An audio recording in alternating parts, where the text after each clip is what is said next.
動でお風呂を沸かします。お風呂の際は何とか自動でお風呂の際は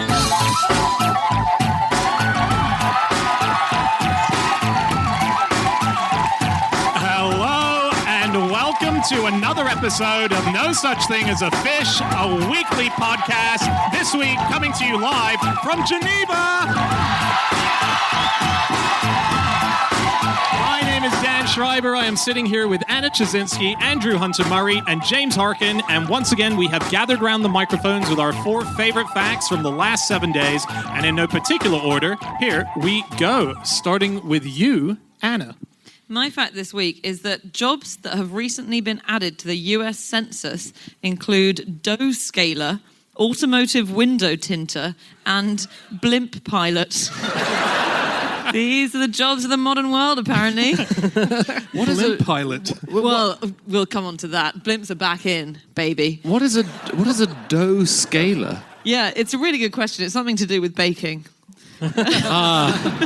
I see. Now I understand. Thank you. There you go. The US has censuses every 10 years, like a lot of places, and then every year they do the American Community Survey, where they still interview lots of people. And the way they find out about the jobs people have got is they just ask, describe what you do. What do your roles entail?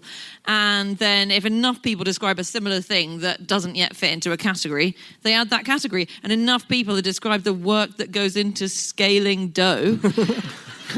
It's amazing. To make dough scaler a new job. There are a lot, aren't there? There are a lot of these jobs. There's an entire spreadsheet which I've read through. Well, I've read through the start of it. The first in the list is abalone fisherman. It's all in alphabetical order. You can be an abrasive grinder. I know I am. You have an abrasive grinder profile. There is alcoholic counsellor, which sounds like it's the counsellor who's an alcoholic. Oh, yeah. I'm your local councillor. I just wanted I could count on your vote. There is some people in America who describe themselves as an animal killer and also an animal eviscerator. Whoa. I know. And just let me do this. This is all things from the B categories, okay? So, baby nurse. Now, I'm not sure if that's a baby who's a nurse or... Adorable. Ball holder. Ball holder. Ball shagger. Ballpoint pen cartridge tester. Banana expert. Bean snapper. Bee robber. Beef killer. Belly builder. Biscuitware brusher. Bladder blower. Wow. Bone puller, bone worker, boring machine operator, bottom cementer, bottom filler, bottom sprayer, and breast worker. Breast worker. They're all genuine things that you can do in America. Did you say beef killer? Beef killer, yeah. Is that for people who are still not sure if their cow's dead and they just really want to make sure?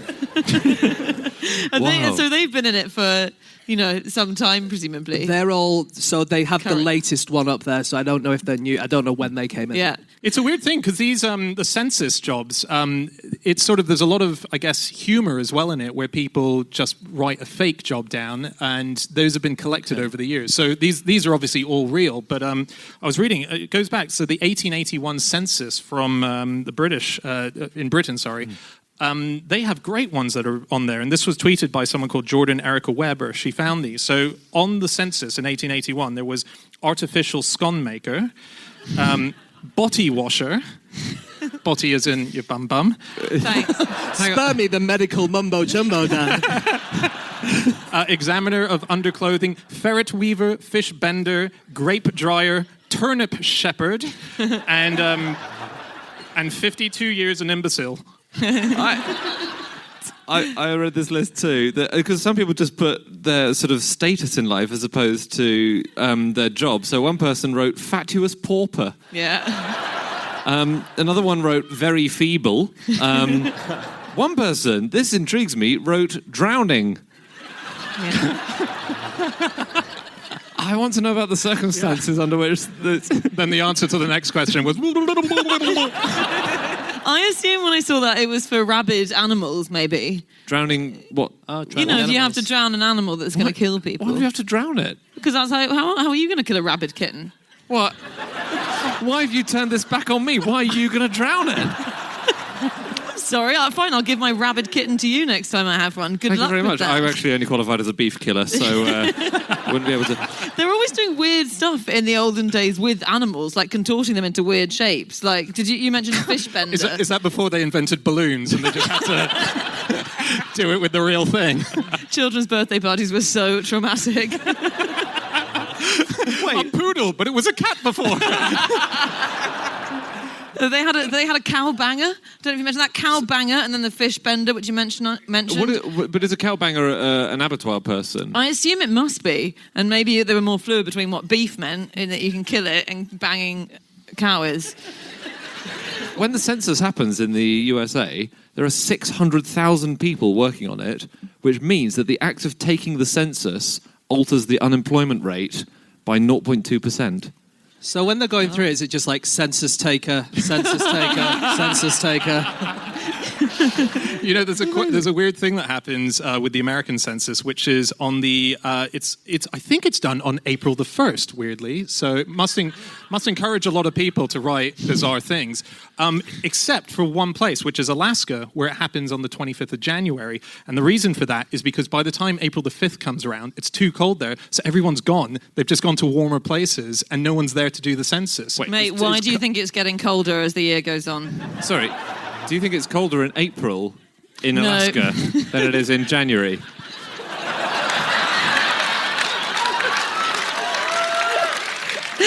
The reason is... Oh, well, hang on, we'll spend December and January in Alaska when it's lovely. But then we'll get out of there for April. 35 years an imbecile.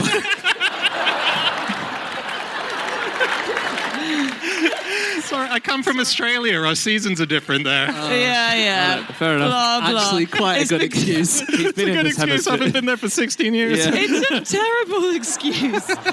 I think it's because it gets a bit warmer there. And when it gets warmer in Alaska, then the people who live there go and do things like fishing. They're in communities that go fishing and hunting. So when you go around to take... Look, do you want my notes? when they go around to take the census, no one's home. I think that's partly to do with it, right? Yeah, that I'm is not it. so sure. People used to prank the census. This was really exciting. In 1911, in the UK, was the first time that people got to actually handwrite their own responses. So that's quite cool for a number of reasons, because it means you find very famous people in there. Winston Churchill is in there, just listing what he does. But there's also, for example, a man who... It was only the head of the household who wrote the responses. So one man listed one of the occupants of his house as Peter Tabby, whose occupation is mouser, and his nationality is Persian. And the census representative has crossed out this line. You can see the cross-out line, and written beneath it, "This is a cat." Drown it now. We're going to have to move on in a second, guys. Oh, can I just say some things other things that have been written on censuses? Yep. So the people who are taking them write interesting stuff. In the 19th century in America... Oh, in the 19th century in the UK, the census taker would go around and often they'd ask the questions and then write down the answers themselves. And it was about taking a census of everyone in the household. But sometimes you had a homeless person who was camping out in a barn or things like that. So, for instance, in one census, someone was recorded on the census, but he just wrote next to him, "Drinking, slept in shed." Unclear whether he was a member of the household. Another one was recorded as "at home but dead." Would you want someone to clarify? If you go, "Oh, is James in?" You want someone to clarify. It was like, "Yes, but he is dead." There was one really snooty one in Hampshire, in the Hampshire Parish Record, actually, that someone found online. And it was recording the existence of the baptised bastard child of Mary Brown, gotten of John Smith, brackets, "so she saith," close brackets. Well, because it was often vicars who recorded it, and they were very judgmental. So the very Reverend Dr. Peter Scrimshire Wood got to go around doing all of his parish's responses, and so he found an unmarried mother, and he just described her occupation as man-trap.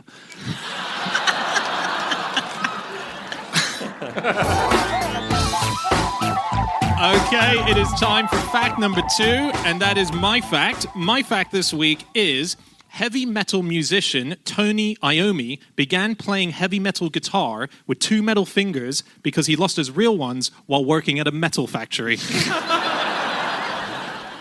This is Tony Iommi from the band Black Sabbath. I got this fact, I just have to say, it's one of the best books I've read in a long time. It's called A History of Heavy Metal by a friend of ours, Andrew O'Neill, who's a comedian, but he's written a proper history of heavy metal. It's just brilliant, packed with facts, lots of funny jokes. The opening line is one of my favorite opening lines to a book. He says, this is the opening line, "There are 2 types of people in the world, people who like heavy metal and dicks." So Tony Iommi, he was working in a metal factory, and he was asked to do a job that he had never done before, and he was meant to quit that very day. And he in fact stayed at home, and his mum made him go in to do the job. And he was working, and suddenly, when operating machine, the 2 tips of his second and third finger were chopped off. Ooh. The bone was still there. He went to the hospital, and they said, we're going to have to saw the bones off. And he was very depressed, and a friend of his brought in a record of a guy called Django Reinhardt, very famous guitarist, who could only play with 2 fingers on his guitar because the rest were paralyzed. And he thought, okay, I can do this. So he started experimenting with ways that he could make tips for his fingers so that he could start playing again. And the first iteration of that was metal. He used metal to make that. Then he moved on to soldering a cap from a soap bottle down, attaching some leather around it, and using that. And what's extraordinary about this is worth saying is that Tony Iommi is credited with inventing heavy metal. Black Sabbath is said to be the first heavy metal album, and it was because of this situation that he couldn't play with regular strings. So he had to buy banjo strings for his guitar. He lowered them down, and by lowering down the notes, he started playing the first metal riffs, and that's why we have heavy metal, because he lost 2 fingers in a metal factory. That is unbelievable. It's almost like he set it up. It's too perfect. Yeah. I think he did it just to get his mum back for forcing him to go to work. The only thing I know about Tony Iommi is that he was pretty nuts, I think. Like, Black Sabbath did behave in a gratifyingly crazy way back in the day, like you think they did. But he once exploded Richard Branson's prize carp. Which is quite, yeah. They went to stay at Richard Branson's house, Black Sabbath, and he decided to launch some fireworks into Branson's lake, where there were his prize carp, which do cost many thousands of pounds, and he exploded them all. Oh, occupation, carp detonator. Do you know that heavy metal has a birthday? Oh, stop it. No, it does. I mean, what is it? Because Black Sabbath's first album was seen as the very first heavy metal album, and it was released on Friday the 13th in February 1970. Oh. That's the birthday of heavy metal. Really? Yeah. Again, surely deliberate. So metal probably has more subgenres than any other kind of music, I reckon. There's a big list on Wikipedia. They have National Socialist black metal on the far right and red and anarchist black metal on the far left. They have Viking metal, war metal, unblack metal, sludge metal, pirate metal, space metal, grindcore, deathcore, gore grind, death grind, porno grind, mathcore. Mathcore? Mathcore. No. Mathcore? Mathcore. Just maths. It's just maths. Very loud, shouty maths. They have... Speaking of school subjects, they have Latin metal. No. But unfortunately, it's about Latin American music, not all in Latin. Do they have geography metal? Wow. But I wonder if it's like the People's Front of Judea and the Judea's People's Front, where do you think they all hate each other? All of the metal? Because they sound pissed off about something. From the book, I read the suggestion that, the split groups they don't think they're as, hardcore as each other. Yeah. So that's it. Like glam metal, Motley Crue and all that, sort of famously wearing lycra and stuff like that. Oh, glam. Yes. Sorry, I thought you said gland metal. That's another subgenre.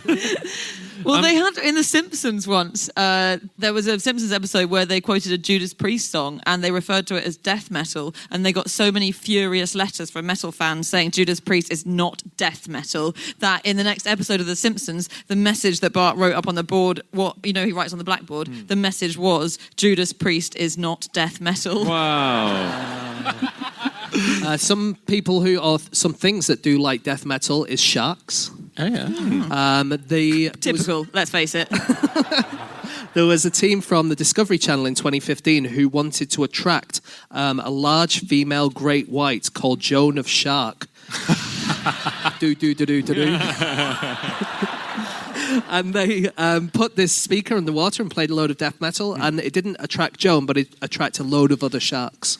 So it does seem like they like the vibrations of death metal in particular. Wow. Really? Very cool. Yeah. Oh, I have a fact about it's related, and you'll see why. But it's about Mozart. It's not about metal. But it's about I was looking up musicians who've overcome impairments, basically. Oh, okay. So Mozart started going deaf at the age of 26, which is a huge problem, obviously. But it's sorry. Beethoven? Yes, it is. Yeah, great. Shall we begin again? So, Beethoven started going deaf. No, stop it! No, come on. How's that going to sound? Won't make any sense. Beethoven started going deaf at the age of 26. And it started with tinnitus, and there are lots of theories as to why he had the tinnitus. So the theories as to why include that he may have had lead poisoning, or syphilis, or typhus, or that it was due to his habit of immersing his head in cold water to keep himself awake. Wow. Really? Yeah. Wait, and that's so the relationship to the previous fact is the sharks are also immersed in cold water? Correct. Got it. I couldn't tell you that at the beginning because it was the end of this fact. Spoiler, yeah. Yeah. I didn't want to spoil that brilliant fact about Mozart or Beethoven or whoever it was. We need to move on soon to our next I've got fact. some stuff about people who've lost fingers. Okay, yeah. So one group of people who've lost a lot of fingers is cavemen and women. So cave persons. So, do you mean historical ones? Not people? I do. Right, I don't mean people who are in caves today. I mean, How on earth do we know this? the main physical impression that we have of people who live particularly in caves is handprints that were left in lots of caves in France and in a few other countries. So there's the Gargas cave in France, which has 231 handprints left by the people who lived there. Of those, 114 are missing at least one finger. And there are other caves where it's also 50-50. The handprints that are there are missing at least And one we finger. think they were all working in metal factories doing it. Yeah. It was the Bronze Age. There was a lot of it going on. There are lots of theories. So one is that it was a punishment, or one is that it was a kind of ritual thing.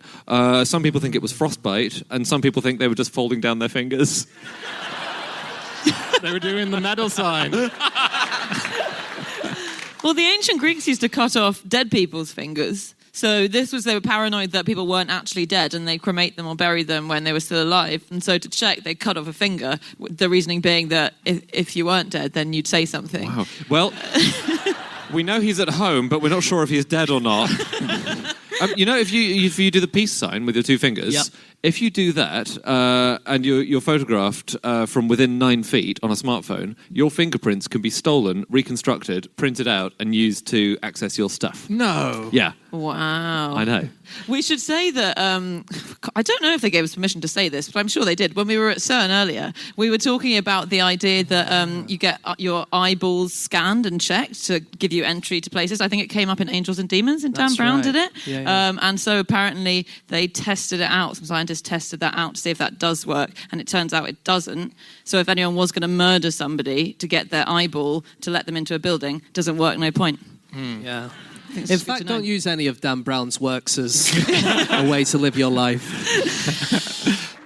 Okay, it is time for fact number 3, and that is James. Okay, my fact this week is that in 19th century Romania, there were people who sold shadows, and they would sell your shadow without your permission. Right. And then you would die less than 1 year later. According to superstition. So in Southeast Europe, they used to have this tradition where you could use your shadow as a sacrifice when making a new building. Okay, so basically you would stand there in the sun, and then they would put where your shadow is, and they would put the first block there, and then they would build the rest of the house, and supposedly it would stop the house from falling down. But like I say, unfortunately, it would mean that the person whose shadow it was would die within a year, according to superstition. So people didn't really want to do that. And so what they would do is they would sneakily entice people to stand over next to a building site and say, oh, just stand over there. And you're like, you're not going to stop building a house here, are you? No. And then they would do it, and then they would die within a year. according to superstition. Yeah. And then people kind of got wise to that, and you had shadow traders who would kind of stand next to you in the street, and they'd see your shadow, and then they'd sneakily measure it, and then they'd give the measurements to a builder, and that supposedly counted. That if they put the measurements in the foundations, then that would work as well. And so did these people go home and then suddenly look down at the floor and say, oh my God, I've got no shadow?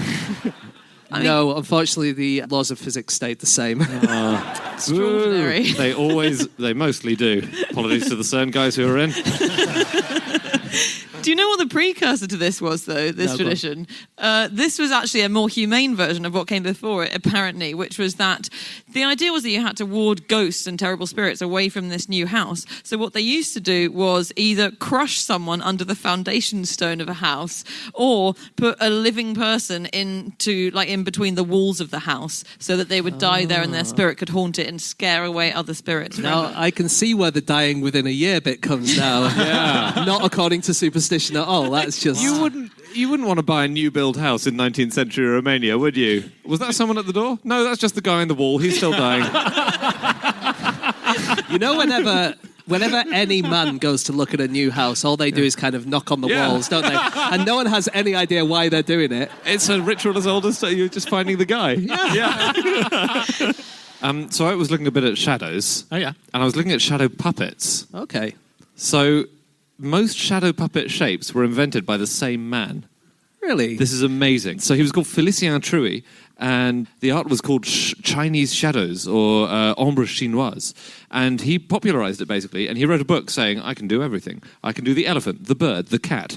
And there were a lot of people as well. There was the volunteer, the fisherman, the preacher, the jockey, the rope dancer. He did an entire play, which was just him doing hand shadows. Wow. Cool. Yeah, and it was really, really popular in the 19th century. And he had one other trick as well. His other art was chapeaugraphy.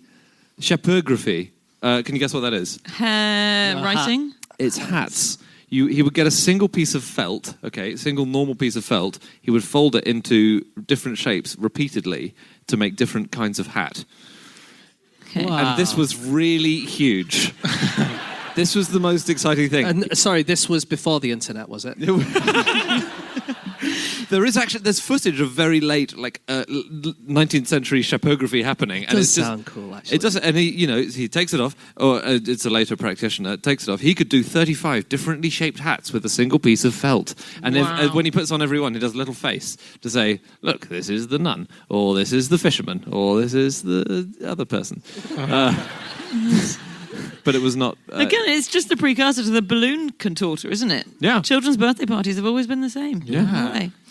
Shadow puppetry, that is the reason they called it Chinese shadow puppetry. And it is because China did it for 2,000 years before this guy started. But they didn't... But they... But they used they didn't use their hands because they made wooden puppets then cast their shadows This is onto the plagiarist. Uh-oh, here comes the lawyer.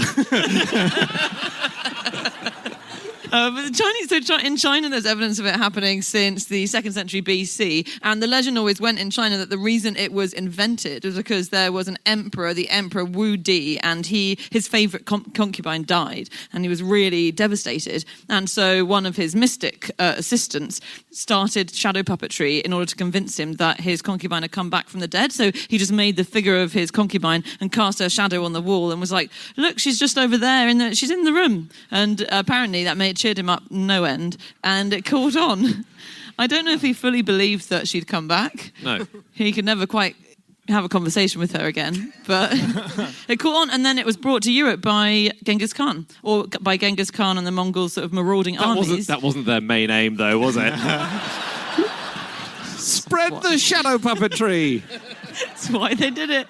He's always painted in a bad light. He was just trying to spread the arts and culture. But This one is the invading horde who will burn your village. The invading Mongol armies travelled with a horde of shadow puppeteers to keep them entertained. They did not. They did. They had shadow puppeteers in their troop. Wow. Even the Mongols had an off day. Amazing. Wait, do you mean a day off when they'd enjoy the shadow puppetry? I mean a day off, not a bad day. Do you know they've invented buildings, skyscrapers, that don't have shadows?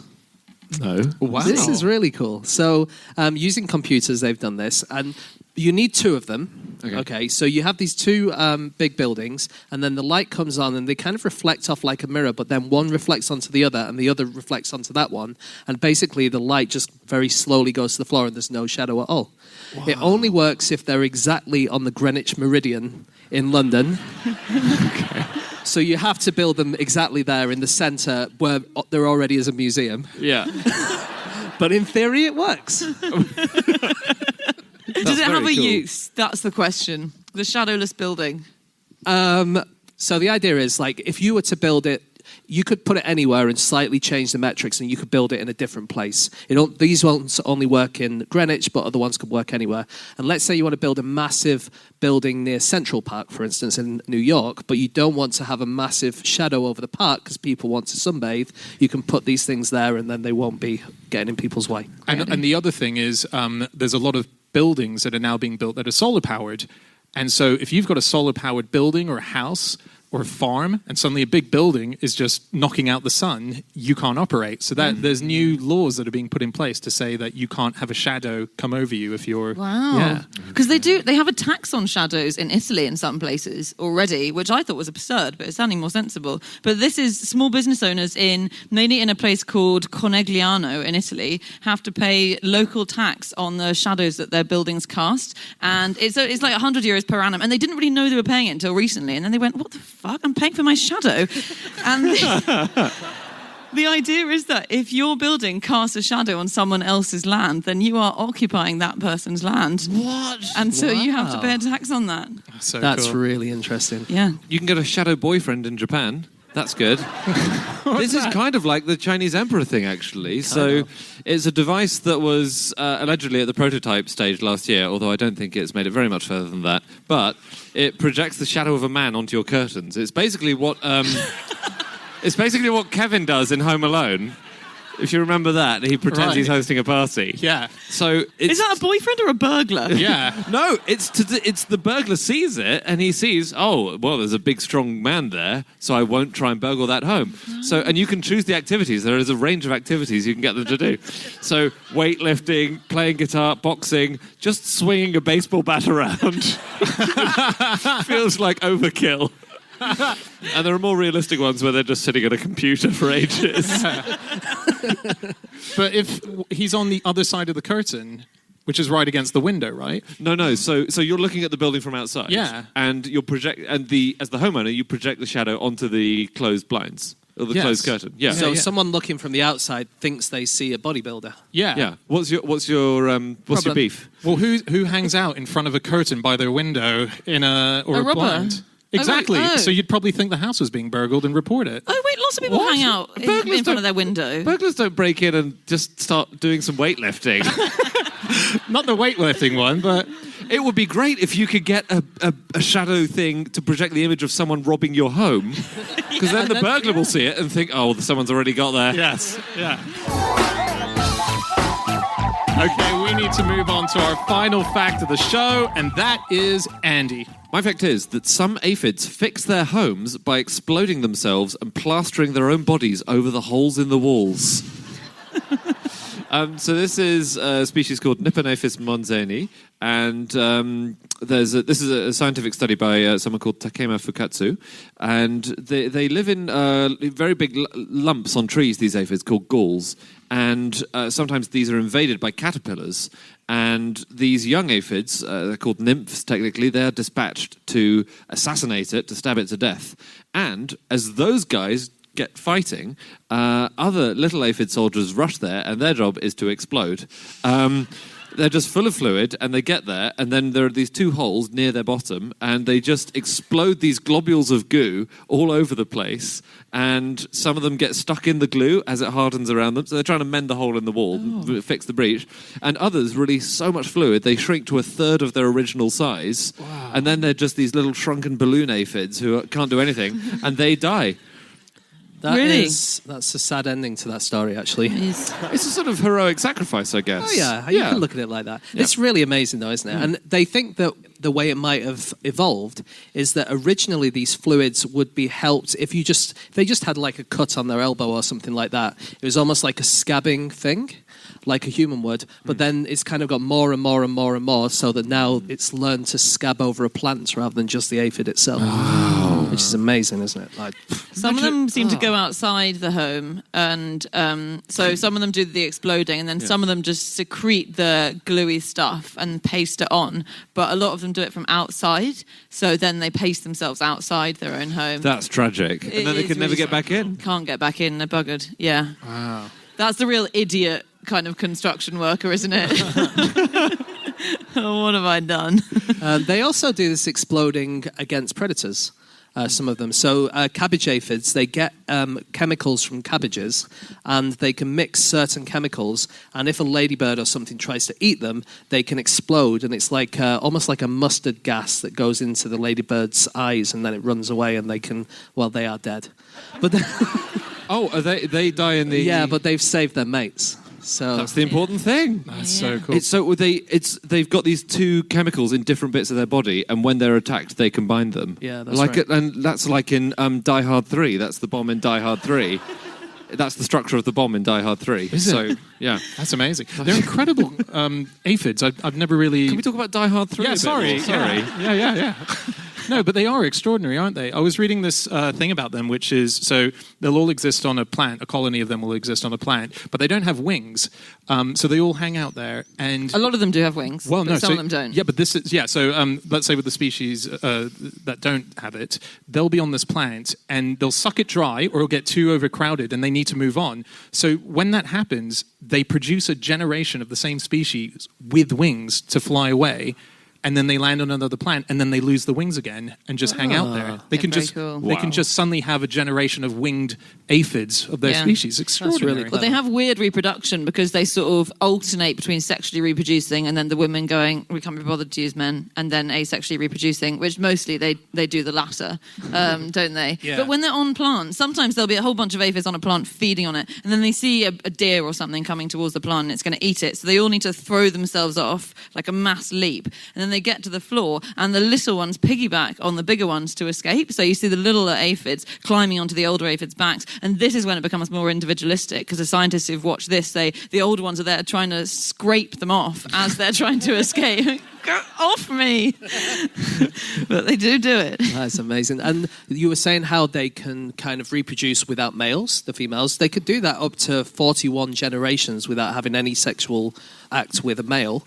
But it does mean that if you had one female aphid in a room, and no aphids died, then there would be more than 1.5 billion aphids at the end of the season.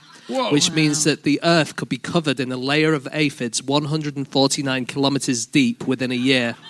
Wow. So they're just most of them are dying. Well, that's why ladybirds are so great. God. God, that's amazing. Is it true that they... Sorry, Andy. Is it true that they are basically born pregnant? I kept reading the thing. Yeah. Where Some of it's- them are, yeah. That's extraordinary. And then, They give birth to offspring which already have embryos which are really like inside Russian them. dolls. They're just like, there's a tinier aphid Yeah. 3 times over. Yeah. Yeah. And then they just lift their upper torso off and out comes Yeah. the smaller version. So the thing they really like is sap. They love sap. They also get called sap suckers. That's how much they like sap. And they excrete this thing as they feed, which is called honeydew. And they have to eat so much plant sap because they need various nutrients, and they can only get those nutrients in the quantities they need by ingesting a huge amount of sap. Right. So the giant willow aphid produces 4 times its own body weight in sugar every day that it's excreting. Ooh. So that's the equivalent of a human leaving behind a couple of bathtubs of water every day with 300 bags of sugar inside. That's what they're doing each day. Wow. Yeah. And also, other animals love this honeydew, which is their aphid excrement. So sometimes if bees can't get nectar, they will just lick up aphid poo instead, because it's very high in sugar. It's fine. It is fine. It's It's fine, but it's not quite as good as nectar, is it?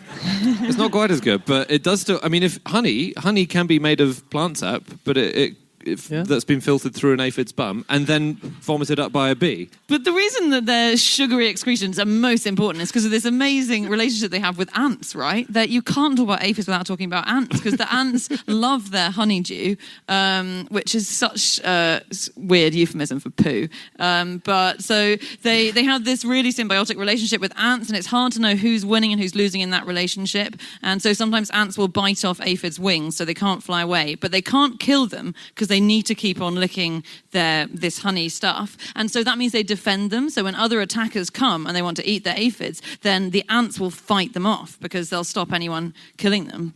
There's this really cool ant, actually, which we think is the first meat farmer aside from humans. So it's an ant that farms aphids, but for their meat, because these are aphids that don't actually produce this sweet stuff. And so it's called the Melissotarsus, and it's about 3 millimeters long. And basically, they keep all these aphids together inside the bark of trees, and they sort of farm them, and they gradually eat them. But what's quite cool about these ants is they've obviously got 6 legs, but one of their pairs of legs, their middle pair, points up, not down. What? Because they... What use is that? Oh, I guess if you fall on your back, you can turn yourself over again, can't you? No, it's because they're always burrowing through tunnels in trees, and so it helps them get their 2 feet on the roof while they've got 4 feet on the ground. That's amazing. It's cool, right?